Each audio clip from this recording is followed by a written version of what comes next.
Honor to be carrying forth a lot of his vision and ideas at the University of Arkansas. Dr. Moore is gathering up material to start this breeding program in 1964, and he got a hold of Hillquist from New York, and he crossed Brazos, an old variety from Texas. Now I say old, 59, you know, that's not as old as it once was.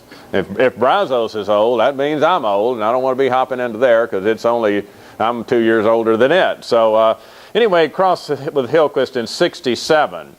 Now, one of the reasons he used it in a cross is because Hillquist had an upright cane. And we were trying to develop Blackberries. I use that loosely. I was in the first grade, or in the summer after the first grade when this was going on. I appreciated him getting that lined up for me so I'd be able to get a check when I grew up.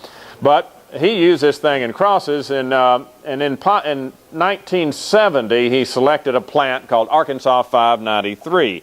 Arkansas 593, don't worry, I'm not going to get off into a bunch of numbers because breeders will do that, and that's just about as exciting as watching puckons drop off a tree even when no one's shaking them. There's not a lot there to see. But I'm not going to talk a lot about numbers, but 593 was valuable because later it was used as a parent in breeding because it was early. Arapaho has 593 in its background. That's what pulled Arapaho's season early. Now Hillquist, here's a little bit of a genetics aspect of this. We assume that Hillquist produced an unreduced gamete, an unreduced male gamete to combine with the female gamete of Brazos. Now let's talk about that a minute and make sure it makes sense to you. Brazos has got 4 sets of chromosomes. You know, when a plant, or us, when we go through meiosis, reducing our chromosome number, it goes down to 2 sets. So you had 2 sets on Brazos when it goes and gets into its pollen or egg, and in this case, Brazos was a female. And then Hillquist, instead of going from 2 sets down to 1, it produced some pollen grains that kept 2 sets. So you had 2 sets from Brazos and 2 sets from Hillquist, and when it came back together in the resulting plant, 593, it had the 4 sets of chromosomes, which is important because equal chromosome numbers among plants is one thing that allows them to cross. Make sense? Foggy, wiggly?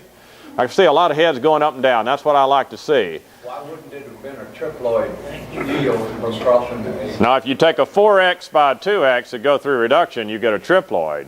This was a 2x times 2x, basically, that came together. So 2 plus 2 is 4. The 2 sets of chromosomes came together to make 4. Not 2 plus 1 that you'd get a triploid. If you had a diploid times a tetraploid normally crossed without the unreduced gamete, then you get 2 and 1 and make a triploid, and then you got trouble. Okay, so it's a lab technique that made No, it's natural. We're talking about God and us here. We're not talking about anything.